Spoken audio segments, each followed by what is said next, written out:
मित्रांनो, ब्लॉगिंगच्या बद्दल आज आपण विचार करणार आहोत आणि एक ब्लॉगिंगसाठी एक छान अशी वेबसाईट बनवणार आहोत. ते देखील फक्त HTML वापरून आणि ते देखील एकाच व्हिडिओमध्ये. मित्रांनो, ब्लॉगिंगचा जर विचार कराल तर आपल्या आजूबाजूला राहणारे, त्याच्यानंतर आपल्या सोसायटीमध्ये राहणारे कित्येक लोक आहेत की जे फक्त एक ब्लॉग पोस्ट करतात व एका ब्लॉग मधून 40-40, 50-50 हजार रुपयापर्यंत कमाई करतात. मित्रांनो, हे कशामुळे शक्य होतं बरं? ऍक्च्युली आपला आज ब्लॉगिंग करण्याचा विषय नाहीये, परंतु HTML च्या सिरीज मध्ये आज आपण ब्लॉगिंगची वेबसाईट कशी बनवायची ते बघणार आहोत. आता तुम्ही थोडासा विचार करा, एक ब्लॉग पोस्ट केल्याच्या नंतर एखादा व्यक्ती इतके पैसे कमवू शकतो, ठीक आहे. परंतु जर आपण ती वेबसाईटच जर त्याला डिझाईन करून दिली तर आपण किती कमवू? ठीक आहे ना. खूपच छान पद्धतीने आपण या ठिकाणी पैसा हा कमवू शकतो. ही झाली बिझनेस आयडिया. चला आता व्हिडिओकडे आणि शिकूया की आज आपण ब्लॉगची वेबसाईट कशी तयार करायची आणि आपल्या क्लायंटला कशी द्यायची. ऍक्च्युली आपण या वेब डेव्हलपमेंटच्या सिरीज मध्ये ही पूर्ण वेबसाईट आपण मेंटेन करणार आहोत आणि HTML, CSS ज्या ज्या गोष्टी आपण शिकणार आहोत त्यामध्ये आपण ह्या ब्लॉगिंगच्या वेबसाईटवरच काम करणार आहोत. आणि ह्या वेब डेव्हलपमेंटच्या सिरीजच्या शेवटच्या व्हिडिओमध्ये तुम्ही जेव्हा आपल्या ब्लॉगची वेबसाईट बघाल ना, तेव्हा तुम्हाला एक वेगळ्याच पद्धतीची वेबसाईट आणि एक अट्रॅक्टिव्ह वेबसाईट या ठिकाणी डिझाईन झालेली दिसेल. तर चला वेळ न गमावता लगेच या स्क्रीनला मी मिनिमाइज करतो आणि आपण लगेचच जाणार आहोत आपल्या कम्प्युटरच्या स्क्रीनवर. ऍक्च्युली मित्रांनो, या ठिकाणी मी एक ब्लॉगची वेबसाईट ओपन करून ठेवली आहे आणि त्यामध्ये रेनी डे वर ह्या मॅडमनी ब्लॉग लिहिलाय. ऍक्च्युली मी हा ब्लॉग वाचला, खूप छान पद्धतीने लिहिलाय, परंतु आता आपल्याला काय शिकायचंय, अशा पद्धतीची वेबसाईट कशी डिझाईन करायची. ठीक आहे. आता यांनी काय केलंय, हा ब्लॉग लिहिला म्हणजे काय, ही कंटेंट लिहिलं बरोबर. Rainy day blog by Prachi, ठीक आहे. अशा पद्धतीने त्यांनी त्यांचा हा ब्लॉग लिहिलाय. परंतु आपल्याला काय करायचंय, आपल्याला हे कंटेंट तर आपण लिहिणारच आहोत भविष्यामध्ये. आपण आपली वेबसाईट डिझाईन झाल्याच्या नंतर हे कंटेंट लिहूया, परंतु अशा पद्धतीची वेबसाईट कशी बनवायची, हे स्ट्रक्चर कसं बनवायचं, या सगळ्या गोष्टी आहे ना आज आपण आपल्या व्हिडिओमध्ये बघूया. या ठिकाणी किती छान पद्धतीने इमेज लावली, अशी इमेज देखील आपण आपल्या वेबसाईट मध्ये लावणार आहोत. चला तर मग वेळ न गमावता लगेचच आपण काय करू, आपण आपलं HTML चं फोल्डर ओपन न करता एक काम करू, डेस्कटॉपवर मी या ठिकाणी न्यू फोल्डर क्रिएट करून घेतो आणि मी काय म्हणतो, ध्यानात ठेवा बरं का मित्रांनो, या ठिकाणी मी माय ब्लॉग नावाने फोल्डर तयार केलंय. माय ब्लॉग फोल्डर तयार केलं, त्यावर मी ओपन केलं आणि राईट क्लिक करून शो मोर ऑप्शन मध्ये मी ओपन विथ कोड पर्याय सिलेक्ट करून घेतला. ठीक आहे. आता माझ्या वेबसाईटचं नाव काय द्यायचं बरं, तर मी या ठिकाणी नाव देतो अमृतम ब्लॉग. ठीक आहे, अमृतम ब्लॉग डॉट HTML. ठीक आहे, हे झालं माझं पहिलं पेज. अमृतम ब्लॉग डॉट HTML नावाचं माझं पहिलं पेज असेल आणि त्यावर मी एंटर केल्याच्या नंतर या ठिकाणी मी काय करतो, HTML सिलेक्ट करून घेतो. ऍक्च्युली मित्रांनो, व्हिडिओ एखाद्या वेळेस आपल्याला गरज पडली तर आपण या व्हिडिओला 2 व्हिडिओमध्ये ब्रेक करूया, म्हणजे आपल्याला थोडं सोपं जाईल. ठीक आहे. त्यानंतर मी या ठिकाणी काय करतो, डॉक टाइप HTML चा टॅग टाकलाय, त्यानंतर परत एक HTML चा टॅग टाकलो. ठीक आहे. एक हेड टॅग वापरतो. ठीक आहे, हेड टॅग वापरला. हेड टॅग मध्ये मी टाकतो टायटल आणि टायटल मध्ये देतो अमृतम ब्लॉग. ठीक आहे. आता हे टायटल काय काम करते, या बेसिक गोष्टी मी आता सांगणार नाही, कारण किती दिवस सांगणार आहे. जर मी इतक्या गोष्टी जर सांगत राहिलो तर आपल्या वेबसाईट डेव्हलपमेंटला कितीतरी वेळ निघून जाईल. त्यापेक्षा तुम्ही आता या गोष्टी समजदार आहात आणि तुम्ही समजू शकता, कारण मी अगोदरच्या सगळ्या गोष्टी तुम्हाला या ठिकाणी शिकवलेल्या आहे. ठीक आहे. हे स्ट्रक्चर तर बेसिक स्ट्रक्चर आहे. ठीक आहे. त्यानंतर आपण बघूया की या ठिकाणी जर बघाल तर एक छान असा नॅवबार आहे. त्या नॅवबार वर क्लिक केल्याच्या नंतर दुसऱ्या पेजवर जातं. हे कसं होतं ते तुम्हाला मी अगोदरच समजून सांगितलं. ठीक आहे. आता नॅवबार जर द्यायचं झाला तर आपण काय करू, नॅव टॅग वापरतो बरोबर. पण नॅव टॅग वापरण्याच्या अगोदर मी एक हेडर टॅग वापरतो. काय वापरतो, हेडर टॅग वापरतो. हेडर टॅग मध्ये मी एक वापरतो नॅवबार. ठीक आहे. नॅवबार मध्ये एक UL आणि UL मध्ये LI. ठीक आहे. UL मध्ये मी या ठिकाणी एक LI टॅग वापरला. LI टॅग मध्ये मी या ठिकाणी टाकतोय होम. ठीक आहे. त्यानंतर मी एक दुसरा LI टॅग ओपन करतो आणि त्या LI टॅग मध्ये मी टाकतो अबाउट आणि त्यानंतर आणखी एक LI टाकू आणि त्यामध्ये टाकू कॉन्टॅक्ट अस. ठीक आहे, कॉन्टॅक्ट अस. ठीक आहे. तुम्ही देखील माझ्या सोबतच प्रॅक्टिस करणार आहात बरोबर. या ठिकाणी मी हेड टॅगच्या थोडं खाली स्पेसिंग देऊन घेतो. कधी पण स्पेसिंग देणं एक बेटर ऑप्शन राहतं की आपल्याला समजण्यासाठी. त्यानंतर या ठिकाणी आपलं दरवेळेच काम फॉर्मॅट डॉक्युमेंट. ठीक आहे, छान पद्धतीने डॉक्युमेंट या ठिकाणी फॉर्मॅट झाले. त्यानंतर आपण राईट क्लिक करून ओपन विथ लाईव्ह सर्व्हर पर्याय सिलेक्ट करून घेऊ. या ठिकाणी तुम्ही बघा होम अबाउट कॉन्टॅक्ट्स, परंतु आपल्याला नाव बार कसा पाहिजे होता, या ठिकाणी हॉरिझॉन्टल आणि व्हर्टी म्हणजे या ठिकाणी वरच्या बाजूला टच आणि असा हॉरिझॉन्टली नाव बार पाहिजे होता, परंतु या ठिकाणी कसा आलाय तो उभा आलाय. याला आपण काय करूया, आडवा करण्याचा प्रयत्न करूया. आता कसं करणार, मी या ठिकाणी थोडी ट्रिक लावणार आहे. आता तुम्ही काय म्हणाल, या ठिकाणी यूएल मध्ये आपण याला टॅग वापरत राहतो, ही मी अगोदर शिकवलं तुम्हाला, परंतु आता मी काही कारणास्तव या ठिकाणी एक वेगळा टॅग वापरतो. ठीक आहे, आता नाव बार मध्ये मी कुठला टॅग वापरतो ते बघा बरं. या ठिकाणी मी प्री टॅग वापरला. का बरं वापरला ते तुम्हाला लगेच समजेल. आपण कुठला पण टॅग वापरू शकतो, फक्त काय अँकर टॅग वापरणं गरजेचं राहतं, बरोबर. तर आता मी या ठिकाणी प्री टॅग वापरतो, बरोबर. प्री टॅग मध्ये एक गोष्ट टाकून घेतो, ती म्हणजे कसं की होम. ठीक आहे, होम टाकलं, परत स्पेस देतो, त्यानंतर मी टाकतो अबाउट. ठीक आहे, अबाउट टाकल्याच्या नंतर स्पेसिंग देतो कॉन्टॅक्ट अस. ठीक आहे, परत स्पेसिंग देतो आणि कॉन्टॅक्ट अस, त्याच्यानंतर मी बोलतो की रजिस्टर. ठीक आहे, ऍक्च्युअली मला पण ब्लॉगच्या साईडचं इतकं स्ट्रक्चर ऍक्च्युअली माहित नाहीये, परंतु ठीक आहे, आपण तरी पण बनवण्याचा प्रयत्न करूया, कारण कोणी वी आर दी डेव्हलपर्स. ठीक आहे, आता जर आपण स्ट्रक्चर जर बघा या ठिकाणी कंप्लीट आलंय. या ठिकाणी प्री टॅगचं काम तुम्हाला मी अगोदरच्या व्हिडिओमध्ये समजावलेलं आहे, परत एकदा सांगतो. प्री टॅग काय करत असतो की जी पद्धतीने आपण स्पेसिंग दिली त्याच पद्धतीने या ठिकाणी स्पेसिंग देण्याचं काम करत असतो. ठीक आहे, यात काही विशेष नव्हतं इतकं. ठीक आहे, आता मी या ठिकाणी प्री टॅग का वापरला, तर आपल्याला हा जो नॅवबार आहे हा हॉरिझॉन्टली आणायचा होता, परंतु मी दुसऱ्याने आणू शकत होतो का, नक्कीच आणू शकत होतो, पण विषय असा झाला मित्रांनो की आपण अजून पुढच्या लँग्वेज शिकलो नाही, म्हणून आपण सध्याला एक आपण म्हणतो ना, आपण काम सध्याला धकून घेतोय. ठीक आहे, अशा पद्धतीने आपण या ठिकाणी काम धकून घेतलं. ठीक आहे, आता मी या ठिकाणून जर असं केलं, या एक इथं हॉरिझॉन्टल लाईन आपल्याला दिसते, चला मग एक हॉरिझॉन्टल लाईन देऊन टाकूया. एक हेडर टॅग दिला, हेडर टॅगच्या खाली मी एक एचआर टॅग देतो. ठीक आहे, एक हॉरिझॉन्टल लाईन या ठिकाणी आलेली दिसेल. वाव, आली, बरोबर. आता तुम्ही म्हणाल या वेबसाईट मध्ये आणि या वेबसाईटच्या स्ट्रक्चर मध्ये किती फरक आहे. ठीक आहे, असू द्या फरक, आपण तो फरक कसा दूर करायचा ना, मी ते तुम्हाला समजून सांगतो. आता त्याच्या खाली जर तुम्ही बघा, मी तुम्हाला या ठिकाणी या ब्लॉक मधलं स्ट्रक्चर समजून सांगतोय. आपण या साईडचं ब्लॉक आणि या साईडचा ब्लॉक बघत नाही. ऍक्च्युअली त्यांनी या ठिकाणी ऍडव्हर्टाइज प्ले केला आणि हेच तर ब्लॉगिंग मधून पैसे कमवण्याचं साधन असतं. ठीक आहे, तो विषय वेगळा आहे. ठीक आहे, या ठिकाणी त्यांनी 2 बटन दिले, आपण पण 2 बटन देऊया. ठीक आहे, आता एचआर टॅगच्या खाली आपल्याला 2 बटन द्यायचे. ठीक आहे, बटनचा टॅग कसा आहे, बटन शब्द टाकला, आला, बरोबर, बटन आलं. त्यामध्ये आपण काय टेक्स्ट द्यायचा बरं, तर या ठिकाणी म्हणू की त्यांनी दिले बघा इझी, नेचर आणि त्याच्यानंतर ब्राउज ऑल्ट स्टोरी. ठीक आहे, इझी आणि नेचर. आपण फक्त एक काम करू, EASY इझी, बरोबर, नेचर, आणि त्यानंतर मी यालाच कॉपी पेस्ट करून घेतो आणि फक्त ब्राउज म्हणतो. काय म्हणतो, ठीक आहे, ब्राउज. पेज जर सेव्ह कराल, ठीक आहे, ब्राउज, राईट, पेज जर सेव्ह करायला या ठिकाणी 2 बटन आले, बरोबर, इझी नेचर आणि दुसरं आलंय ते म्हणजे ब्राउज, बरोबर, असे 2 बटन आले. त्यानंतर त्यांनी पुढे काय केलंय बरं, या ठिकाणी एक H1 टॅग वापरला, बरोबर, आणि त्यामध्ये एक हेडिंग दिली, बरोबर. हेडिंग आपण S2 S6 पर्यंत कुठल्याही टॅगने देऊ शकतो. ठीक आहे, बटनच्या खाली काय दिली, हेडिंग दिली. तर आता बटनच्या खाली हेडिंग कशा पद्धतीने देऊ शकतो आपण, मी या ठिकाणी S3 टॅग वापरतो आणि त्यांनी जी हेडिंग दिली, ऍक्च्युअली असं करणं चुकीचं आहे बरं का, परंतु मी शिकवण्यासाठी करतोय आणि मला माहिती ते काय माझ्यावर कॉपीराईट करणार नाही, कारण काय आपण त्यांची वेबसाईट दाखवतो ना युजरला. ठीक आहे, या ठिकाणी तुम्ही बघाल तर या ठिकाणी नाव आलंय का, रेनी डे ब्लॉग बाय. ठीक आहे, अशा पद्धतीने या ठिकाणी मी नाव चेंज करून घेतो ना, ब्लॉग बाय अमृतम. अमृतम काय, अमृतम टेक्नॉलॉजी, बरोबर. या ठिकाणी 12 काय मला माहित नाही, मी कट करून टाकतो. त्यानंतर अमृतम टेक्नॉलॉजी करू या ठिकाणी, बरोबर. ठीक आहे, या ठिकाणी अमृतम टेक्नॉलॉजी केलं, पेज सेव्ह केलं. प्रत्येक वेळेस मी या ठिकाणी तुम्हाला प्रिव्ह्यू दाखवतो, बरोबर, रेन डे ब्लॉग बाय अमृतम टेक्नॉलॉजी. त्यानंतर आपण त्यांनी बघूया पुढे काय केलंय, या ठिकाणी एक पॅराग्राफ दिलाय, बरोबर, छोटासा पॅराग्राफ दिला आणि त्या पॅराग्राफच्या खाली एक इमेज टाकली. आपण पण टाकून घेऊया.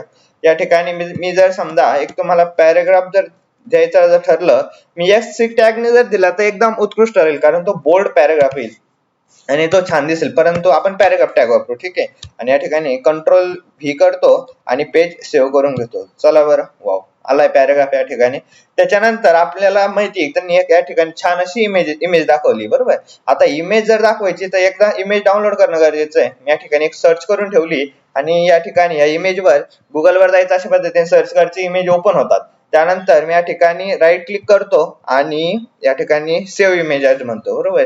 ही ट्रिक असं करायचं नाही मित्रांनो, ऍक्च्युअली कॉपीराईटची केस होऊ शकते, परंतु यांनी इमेज ओपन ठेवलेली आहे. काय म्हणते, image may be subject to copyright. ठीक आहे, अशा पद्धतीने कॉपीराइट होऊ शकतो. आपण इमेज नाही वापरू शकत. कॉपीराइट म्हणजे काय बरं, तर तुम्ही जर बघाल अशा पद्धतीचे इमेज जर वापरले तुम्ही आणि तुमच्या वेबसाईट मध्ये, ते तुमच्यावर कॉपीराइटची केस करू शकतात. त्यामुळे आपण स्किप करू ती इमेज आणि या ठिकाणी सेव्ह इमेज आहे दुसरी इमेज करू. ठीक आहे, सेव्ह इमेज आज म्हणतो आणि मी तिला कुठे सेव्ह करून घेतो बरं, तुम्ही माझं डेस्कटॉप मध्ये मी माझं जे फोल्डर तयार केलंय माय ब्लॉग नावाचं. ठीक आहे, माय ब्लॉग नावाच्या फोल्डर मध्ये मी त्या नेचरच्या इमेजला नेचर या नावाने सेव्ह करून घेतो. ठीक आहे, या ठिकाणी परत मी माझ्या ठीक आहे व्हीएस कोड मध्ये आलोय आणि या ठिकाणी मी पॅराग्राफ टॅगच्या खाली एक इमेज टॅग वापरतो. इमेज टॅग कसा, IMG न. बरोबर, IMG न सोर्स काय द्यायचा, SRC मध्ये काय टाकत असतो आपण, nature.jpg. इथं आली बरोबर ती फाईल. मी जेव्हा इमेज डाउनलोड केली तेव्हा हा पाथ सिलेक्ट केला, त्यामुळे माझी फाईल डायरेक्ट इथं आली. तुम्ही मॅन्युअली कॉपी करून तुमच्या ह्या फोल्डर मध्ये, आपण जे माय ब्लॉग नावाचे फोल्डर तयार केलं त्यामध्ये पेस्ट करू शकता.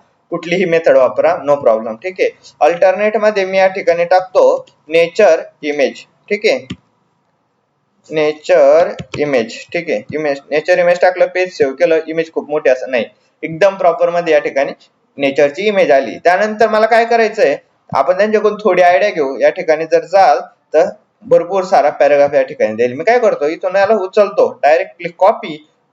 ओ भाई, कॉपी करायचं आहे ना फक्त. या ठिकाणी कॉपी, कंट्रोल-C केलं, कॉपी केलं. मी जर प्री टॅग वापरलं तर प्री टॅग वापरण्याऐवजी मी पॅराग्राफ टॅग वापरतो. ठीक आहे, पॅराग्राफ टॅग वापरला, या ठिकाणी कंट्रोल-V केलं, कंट्रोल-S केलं. ठीक आहे, आता जर आलो, वा, तुम्ही जर बघाल या ठिकाणी आपल्या ब्लॉगचं या ठिकाणी टायटल, इथं थोडा पॅराग्राफ, त्यानंतर थोडी एक इमेज आली छानशी. या ठिकाणी पण तुम्ही बघाल एक छान अशा पद्धतीने तुम्ही एक पॅराग्राफ आलाय. परंतु मला काय करायचंय, हे सगळं कंटेंट आहे ना एक सेंटरला घ्यायचंय. बरोबर, तर मग मला सेंटरला घेण्यासाठी काय करावं लागेल बरं, तर आपण थोडं जर डोकं लावू तर या ठिकाणी मी हेडरच्या खाली मी HR टॅग वापरला. पण मी काय करतो, ह्या हेडर सगळ्या गोष्टी सेंटरला घेतो. त्यासाठी मी एक सेंटर नावाचा टॅग वापरतो. ऍक्च्युअली मित्रांनो, बरेचसे ब्राउझर सेंटर टॅगला सपोर्ट करत नाही, परंतु आपल्याला CSS आणखी येत नाही, त्यामुळे मी शिकवली नाही. त्यामुळे मी काय करतो, सेंटर टॅग वापरतो. सध्याला आपलं ब्राउझर याला सपोर्ट करतो, तुमचं पण करेल. ठीक आहे, आता या ठिकाणी मी सेंटर टॅग वापरला बॉडी मध्ये आणि या ठिकाणी सेंटर टॅग ओपन केलाय. बरोबर, आणि या ठिकाणी बॉडीचा टॅग जिथं क्लोज होतो ना त्याच्यावर मी या ठिकाणी याला पेस्ट करून घेतो. ठीक आहे, लक्ष द्या, या ठिकाणी बॉडीच्या खाली ओपन केला आणि इथं बॉडीच्या वर सेंटर टॅगला आपण क्लोज केलं. आता जर बघितलं तर सगळा टेक्स्ट आपला सेंटरला आलेला आहे छान पद्धतीने. पूर्ण टेक्स्ट सेंटरला आला. ओके, एकदम छान पद्धतीने सेंटरला आला. परंतु काय करायचं, मला याची थोडी विड्थ सेट करायची. बरोबर, या ठिकाणी जर विड्थ सेट करायला जर गेलो तर मला एक आणखी टॅग वापरावा लागेल. तो म्हणजे आपण डिव टॅग वापरत असतो, आहे की नाही, डिव्हिजन टॅग बोलतो आपण त्याला. मी या ठिकाणी डिव टॅग वापरतो. तो पण मी या ठिकाणी ओपन केला आणि जागेवरच क्लोज केला. का बरं केला ते पुढे सांगतो. या ठिकाणी आपण एक गोष्ट शिकलो, बरोबर, चुकून असं काय म्हणतो ना आपण आतापर्यंत CSS नाही शिकलो, पण असं हळूच कोण एक गोष्ट शिकलेलो आहे. ती म्हणजे कुठली बरं, काय असेल ती म्हणजे आपण शिकलो विड्थ किती द्यायची ठरली होती आपण तेव्हा, 50%. ठीक आहे, आणि या ठिकाणी मी जो डिव टॅग या ठिकाणी दिलाय, मी याला कट करून घेतो. या ठिकाणी ओपन केलाय, सेंटरच्या खाली ओपन केलाय, म्हणजे क्लोज कुठं करावं लागेल, सेंटरच्या वर क्लोज करावं लागेल. आणि पेज जर सेव्ह केलं ना, वाव, झालंय. जवळपास आपण या ठिकाणी जर बघा तर ह्या वेबसाईट, ही जी वेबसाईट आहे हिच्या पद्धतीनेच आपण या ठिकाणी स्ट्रक्चर तयार केलंय. ठीक आहे, मी या ठिकाणी काय करतो, आता ही जी आणखी एक या ठिकाणी त्यांनी नेचरची इमेज टाकली, मी या ठिकाणी हिला कॉपी करतो, सेव्ह इमेज ॲज म्हणतो. असं तुम्ही करू नका बरं, मी पुन्हा एकदा सांगतोय, नाही तर काय होईल, कॉपीराइट होईल. ठीक आहे, अशा पद्धतीने मी या ठिकाणी केलं. कारण काय मित्रांनो, ही साईट काही मी लाईव्ह करणार नाही, मी तुम्हाला शिकवण्याच्या पर्पज नुसार या ठिकाणी वापरली. ठीक आहे, आता आपण आलो होतो पॅराग्राफ टॅग पर्यंत. ही स्पेसिंग देणं गरजेचं आहे. पॅराग्राफ टॅगच्या खाली मी या ठिकाणी स्पेसिंग देतो आणि या ठिकाणी परत मी वापरतो इमेज टॅग. इमेज टॅग मध्ये मी कुठली इमेज डाउनलोड केली, आता nature2.jpg डाउनलोड केली. या ठिकाणी जर सेव्ह केलं पेज तर तुम्हाला या ठिकाणी दिसेल, परंतु हिच्यावाली जर विड्थ बघाल तर थोडी जास्त झाली हिच्यापेक्षा. मग आपण हिच्यावाली विड्थ थोडी कमी करून घेऊ. कशा पद्धतीने विड्थ कमी करत असतो, तर स्टाईल विड्थ किती द्यायची आपल्याला, सपोज या ठिकाणी आपण जर बघाल तर मी देतो 75%. ठीक आहे, आता हे का दिलं हे आपण नंतर समजणार आहोत. अशाच पद्धतीने तुम्ही या ठिकाणी देणार आहात. ठीक आहे, छान पद्धतीने झाली. आता 75% मध्ये ठीक आहे, नाही मी थोडं वाढवून घेतो, हिला 90% करून देतो. ठीक आहे 90%. ठीक आहे, सेव्ह केलं जर पेज ना तर ओके, आता छान दिसते. आता या ठिकाणी जर बघाल माय रेन हे टायटल झालं आपल्या ब्लॉगचं. त्यानंतर अशा पद्धतीने छोटासा एक पॅराग्राफ आला, एक इमेज आली, त्याबद्दल आणखी थोडंफार त्यांनी या ठिकाणी लिहिलंय, परत एक इमेज दाखवली. अजून काही जर लिहायचं असलं तर लिहितील. मी या ठिकाणी काय करतो, पुन्हा एक पॅराग्राफ टॅग वापरतो आणि thanks for reading my blog. ठीक आहे, काय म्हणलं, thanks for reading my blog म्हणलं आणि पेज सेव्ह केलं. आता जर बघा काहीच नाही, छान पद्धतीने या ठिकाणी एक मेसेज आला, thanks for reading my blog. ठीक आहे, त्यानंतर आता काय करायचं, आता छोटस काम करू आपण. काय करायचं ते म्हणजे असं की या ठिकाणी आता हा झाला पहिला ब्लॉग, बरोबर. अशा पद्धतीने पहिल्या ब्लॉगचं कंटेंट झालं. आता याच्याच खाली काय एक HR टॅग वापरायचा, दुसऱ्या ब्लॉगचं कंटेंट द्यायचं. उदाहरणार्थ आता जर तुम्ही या ठिकाणी जर बघाल, मी काय करतो, एक HR टॅग वापरतो. HR टॅग वापरला, HR टॅगच्या खाली मी काय करतो, परत H2 टॅग वापरतो, बरोबर. आणि H2 टॅग तुम्हाला दिसतंय ना, हा या ठिकाणी मी याच्यामध्ये म्हणतो, H2 टॅग मध्ये म्हणतो, दिस इज माय सेकंड ब्लॉग. ठीक आहे, दिस इज माय सेकंड ब्लॉग म्हणलो, पेज सेव्ह केलं आणि या ठिकाणी जर तुम्ही याल, wow, this is my second blog. आता याच्या खाली मी माझा सेकंड ब्लॉग या ठिकाणी लिहायला सुरुवात करू शकतो. परत मी एक एच टॅग वापरतो, ब्लॉग बाय. ठीक आहे, ब्लॉग बाय अमृतम. ठीक आहे, ब्लॉग बाय ब्लिंग नाही रे राजा, ब्लॉक कर त्याला. ठीक आहे, करून घेऊ लगेच, ब्लॉग बाय अमृतम टेक्नॉलॉजी. आणि त्याच्या खाली मी एक पॅराग्राफ देतो. पॅराग्राफ कसं देतो मी, लॉरेम 25, याचा आपण ऑलरेडी शिकलेलो आहे, बरोबर. लॉरेम 25 ने एक आपण पॅराग्राफ दिला, त्यानंतर एक इमेज टॅग वापरतो. मी फास्ट का करतोय, मी हे समजून चालतोय की तुम्ही आता हुशार झालेले आहात, कारण काय की तुम्ही माझी वेबची सिरीज पूर्ण बघितली ना, वेब डेव्हलपमेंटची. हा, त्यानंतर काय करायचं, आपण या ठिकाणी दुसरी इमेज तुम्ही या ठिकाणी ऍड करू शकता, पण मी काय करतो, नेचर टूलच परत एकदा ऍड करून घेतो. त्यानंतर परत एक मी पॅराग्राफ टाकतो. पॅराग्राफ कसा टाकतोय, लॉरेम या ठिकाणी मी लॉरेम 100 म्हणतो. ठीक आहे, 100 थोडं जास्त होईल, आपण एक काम करू, लॉरेम 60 म्हणू आणि या ठिकाणी एंटर करू. आता हे मी का करतोय तुमच्या लक्षात येतंय ना, HR टॅग वापरला. HR टॅग मुळे काय झालं, एक हॉरिझॉन्टल लाईन प्रिंट झाली असेल. त्यानंतर आपण या ठिकाणी खाली जर बघाल तर सेकंड नंबरचा ब्लॉग या ठिकाणी टाइप करायला सुरुवात केलेली आहे. ठीक आहे, आणि एक पॅराग्राफ टॅग दिल्याच्या नंतर मी या ठिकाणी परत त्याला एक S3 टॅग देतो आणि थँक्स म्हणतो. थँक्स म्हणणं आपलं कामच आहे ना. ठीक आहे, थँक्स म्हणलो आणि त्यानंतर पुन्हा एक HR टॅग दिला. चला लगेच आउटपुट बघूया. पेज सेव्ह केलंय आणि जर ब्राउझरवर जर आलो, आता या ठिकाणी जर बघा, दिस इज अ रेनी डे, अशा पद्धतीचा आपण एक पहिला ब्लॉग या ठिकाणी घेतलाय. ठीक आहे, हा झाला आपला पहिला ब्लॉग. त्यानंतर या ठिकाणाहून झाला दिस इज माय सेकंड ब्लॉग, हा झाला सेकंड ब्लॉग चालू, ब्लॉग बाय अमृतम टेक्नॉलॉजी. ठीक आहे, या ठिकाणी लॉरेम ने दिलं. लॉरेम काय करतं, एक डमी पॅराग्राफ देण्याचं आपल्याला काम करत असतं. या ठिकाणी आता तुम्ही ही जी इमेज आहे हिची विड्थ प्रॉपरली सेट करून घ्या आणि या ठिकाणी थोडंसं मी टेक्स्ट दिलाय आणि त्यानंतर परत थँक्स म्हणलं. आता तुम्ही काय करू शकता, अशा पद्धतीने खाली खूप सारा मोठे ब्लॉग तुम्ही या ठिकाणी टाइप करू शकता किंवा एकाच ब्लॉगला तुम्ही मोठं पण करू शकता. आता तुम्ही जर बघाल तर ही वेबसाईट कशी थोडी 1857 ची वेबसाईट वाटते की तुम्हाला, या ठिकाणी कुठलंच अॅनिमेशन नाही, होमवर्क, कसं वाटतंय, एकदम असं मला तर योग्य नाही वाटत आहे, बरोबर. तुम्हाला पण नसेल वाटत आहे. ब्राउझर असे बटन कुठे असतात वेबसाईटवर राव, बरोबर नाही. त्यानंतर अशा पद्धतीची टाईट नाही, आवडली नाही मला वेबसाईट. मग हिला जर समजा तुम्हाला अट्रॅक्टिव्ह असं बनवायचं असेल, उदाहरणार्थ तुम्हाला मेकअप करून कुणाला फसवायचं असेल, तर तुम्ही कशा पद्धतीने करू शकता, या वेबसाईटचा मेकअप करणं गरजेचं आहे. मेकअप मध्ये काय काय वापरत असतो आपण, मला तर काय माहित नाही, थोड्याफार गोष्टी माहिती, पण सांगणं चुकीचं आहे, नको सांगायला, तुम्ही परत कमेंट करा. ठीक आहे, आता मेकअप करायचं वेबसाईट मध्ये म्हणजेच काय करायचंय, या ठिकाणी जर समजा तुम्ही बघाल, हा टेक्स्टला मला वेगळा कलर द्यायचा आहे, बरोबर. इथं छान छान असं अॅनिमेशन दाखवायचे, इथं वेगवेगळ्या ऍडव्हर्टाईज दाखवायचं आहे. ऍडव्हर्टाईज का दाखवायच्या, पैसे ऍडव्हर्टाईज मधून मिळत असतात, दुसरीकडून नसते मिळत, बरोबर. त्यानंतर अशा पद्धतीने इथं मला माझी स्वतःची प्रोफाईल दाखवायची, बरोबर. मी या ठिकाणी तुम्ही एक काम करू शकता का, इथं एक असा बारीक असा तुमचा फोटो या ठिकाणी तुम्ही दाखवू शकता, बरोबर. तुम्ही हे करून घ्या, बरोबर. आता हा मी CSS बद्दल बोलत होतो, तर आपण काय करणार आहोत, तर या वेबसाईटला मेकअप करण्याचं काम मेकओव्हर म्हणतात. आता खूप स्टँडर्ड शब्द निघले, आपल्याला काय अजून त्या गोष्टीचा अनुभव नाही, त्यामुळे मी डायरेक्ट बोलतोय. ठीक आहे, तर मग आपण इथं त्या गोष्टी करणार आहोत. उदाहरणार्थ या पेजला पूर्ण बॅकग्राऊंड कलर देणार आहोत.